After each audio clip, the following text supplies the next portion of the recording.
And then on the right, Governor, you have Republican candidates and Republicans talking about babies being aborted at 9 months. Can you even make sense of their argument? Because half of it's not even true. It's just fear tactics, and it's just lying to people. I mean, think about what some people have had to go through because of these laws. I mean, J.D. Vance calls pregnancy resulting from rape inconvenient. Like, inconvenience is traffic. I mean, it is, make him go through this. I mean, it is someone being violated, someone being harmed, and then telling them that they don't have options after that. That fails any test of decency, of humanity. But here's the thing. It also shows they don't have any empathy at all. And a president and a vice president has to have empathy. You got to be able to put yourself in a position that you've never been in to try to understand somebody else, because you've got to be a president and a vice president for all of America, not just where you're from, not just for your friend group, but for all of America. And that's why Kamala Harris and Tim Walz are the right ticket.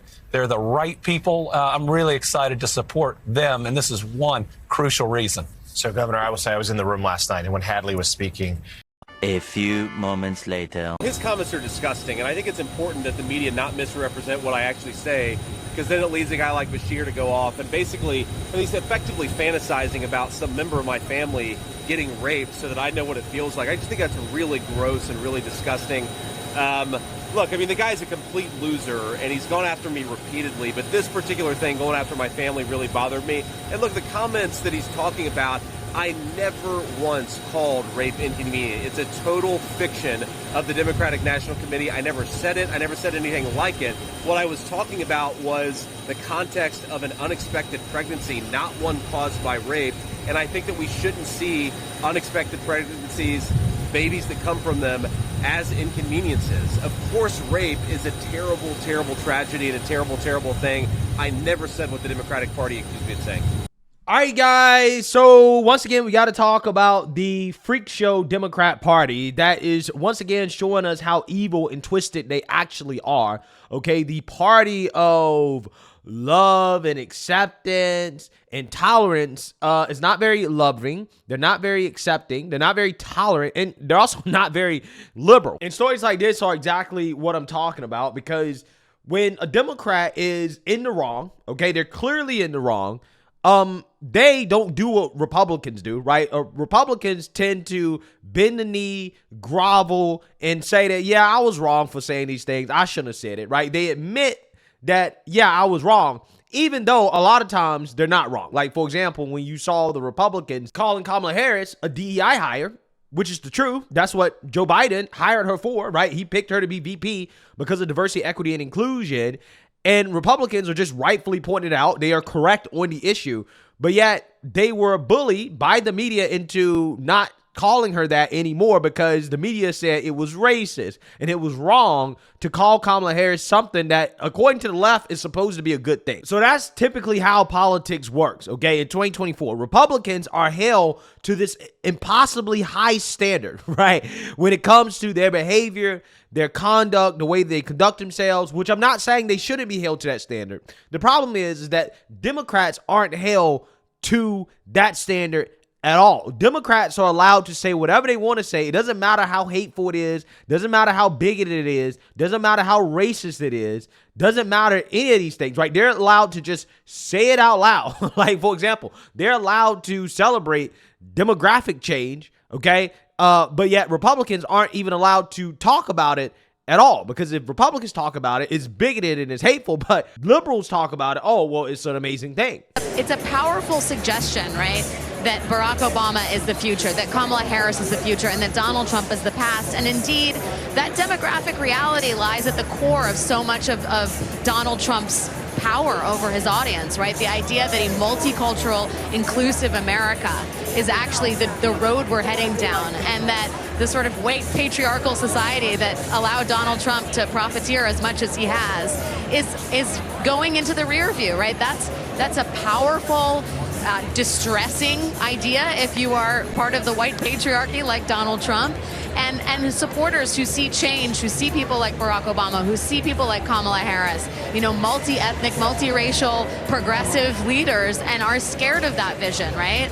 The idea that this might be the norm and that Trumpism and MAGAism are the things of yesterday rearing their heads for one last gasp, man, that's powerful stuff. Yeah, so you have MSNBC basically celebrating the decline of the white population, okay? They're celebrating it, and if you're white and you say, hey, this is not a good thing, right? We should be concerned about this, then you're bigoted and you're hateful, okay? This is what I'm talking about, right? This is exactly what I'm talking about. So that brings me to this story involving J.D. Vance and Andy Beshear. Andy Beshear, the Democrat governor of Kentucky, he made some very, very, very disgusting comments that he is refusing to apologize for. And one of the reasons why he's refusing to apologize for it is because he's not being held accountable by the media or the Democrats, right? They're not doing to him what they would do to a Republican if a Republican made an insane comment like this, which is what Andy Beshear did when he basically suggested that J.D. Vance should go through a forced pregnancy, aka rape. J.D. Vance calls pregnancy resulting from rape inconvenient. Like, inconvenience is traffic. I mean, make him go through this. I mean, it is. I'm not sure if Andy Beshear was talking about J.D. Vance himself because, Democrats believe that men can get pregnant, right? So I'm not entirely sure exactly what Andy Beshear meant in regards to how J.D. Vance should be forced to go through pregnancy. But he suggested that J.D. Vance be forced to go through this experience because J.D. Vance claimed that pregnancy as a result of rape or incest is inconvenient, which is actually not what J.D. Vance said in context, but Democrats don't care about context, okay? They just take one small thing somebody says out of context, they blow it up into something that is not, and they use that as an excuse to say the most unhinged things possible, which is what Andy Beshear said. And J.D. Vance had a problem with this, right? He called him out. J.D. Vance said, what the hell is this? Why is Andy Beshear wishing that a member of my family would get raped? What a disgusting person.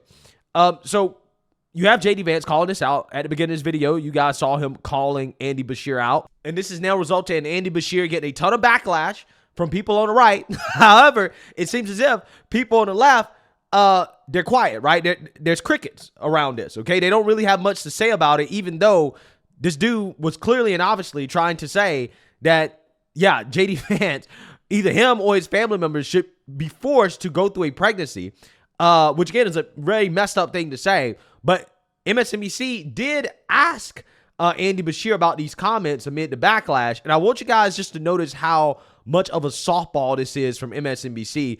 Even though this guy clearly is in the wrong, he clearly made comments that he should apologize for, but he's not being held to the same standard that a Republican would be held to. Take a look. What you said this morning on Morning Joe, okay? I'm going to just prepare you for this, saying that well, let me take a look at what he said about you. J.D. Vance calls pregnancy resulting from rape inconvenient. Like, inconvenience is traffic. I mean, make him go through this. So what he's saying is that you were somehow suggesting, he said, what the hell is this? Why is Andy Beshear, he tweeted this out, wishing that a member of my family would get raped? What a disgusting person. So how do you respond to that? I mean, is that what you were talking about? Of course not. It's ridiculous, but it's also deflection. I mean, J.D. Vance knows that he and Donald Trump are so wrong on this issue, and so he's trying to make himself the victim. Listen, Hadley Duvall was a victim. The women that were on the stage last night, the couple that had to go through a non-viable pregnancy are victims. As a man, J.D. Vance will never have to face any of this personally. But it's sad that he lacks the empathy to be able to put himself in a different position and to understand why having exceptions, having reproductive freedom is so important in the first place. Obviously, I'd never wish harm on anyone. And it just, again, deflection, trying to make himself and Donald Trump the victims. Wow. Again, so what you have here is exactly what I'm talking about, guys, in regards to Democrats not being held to any standard whatsoever.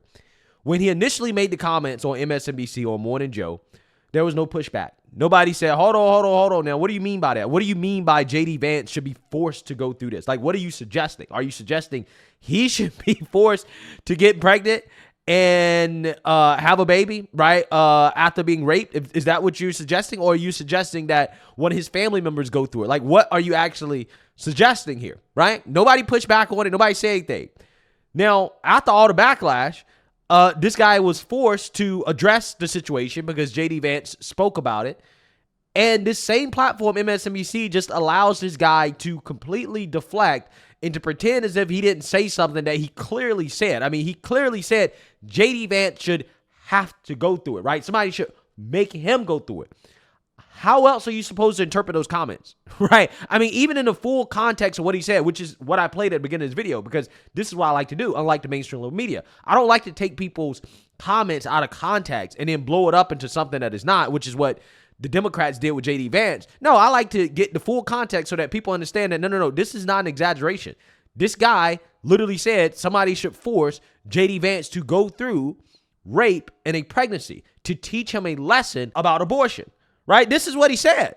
Now, again, it's one thing for you to have a policy disagreement on abortion, right? I get that. I 100% understand that. But it's another to start wishing things on your political opponent that are vile and disgusting things to wish on anybody in response to a policy disagreement, right? Which is what Andy Beshear did. I mean, that's clearly what he was doing. But instead of being held accountable, instead of being forced to apologize, he's being coddled by the media and allowed to give BS explanations for why he said something so heinous and so vile. Because we know, again, if the shoe was on the other foot, this is not how they'd be reacting. They'd be losing their mind. Like, could you imagine if a Republican said something in response to a policy disagreement on immigration, right? Where they say, well, maybe you should be forced to have to deal with an illegal immigrant killing one of your family members in order for you to realize that open borders are not good policy, right? We need to close the border and the importance of border security, right? If somebody said something like, if a Republican said something like that to a Democrat, these people will be losing it, right? You never hear the end of it. You never hear the end of it. But yet a Democrat can wish rape on a Republican and his family members to prove some point about abortion. And yet, again, there's no pushback whatsoever. He's not being forced to apologize, but these are the same people that claim they want unity, right? Unity. This is the party of unity, right? Unity. Amazing. Absolutely amazing. But you know what's so funny about this? You know, the mainstream liberal media, they've been getting a reality check on this idea that Democrats want unity, okay? Because clearly, considering how they've been in charge over the past 20 years or so, for the most part, it seems as if they've done everything except unify the country. In all these speeches, as good as they were, is that she's in the White House right now. Democrats have controlled the White House for 12 of the last 16 years. And for all of the talk about division and the problems in the country and people are hurting, Democrats have mostly controlled this country. Trump had it for 4. The Obamas and Biden had it for the rest of the time. And somehow, it's still all Trump's fault, and somehow she hasn't been at the center of it. So to me, that's still the glaring hole in this campaign that hasn't yet been solved at the convention. How do you explain all of the problems that will be solved by the person who is currently in there for the last 3.5 years, who is supposed to already be working on solving it? Yeah, 100% correct. 100% correct. Again, these are the same people that want to blame all the hate and division in this country on Trump, but yet they've been in charge for the most part over the past 16 to 20 years, but yet the hate and division has gotten even worse. And again, it's not because of Trump or Trump supporters or conservatives. It's because of the left. The left. These people are some of the most hateful people in the country, and you see it time and time again.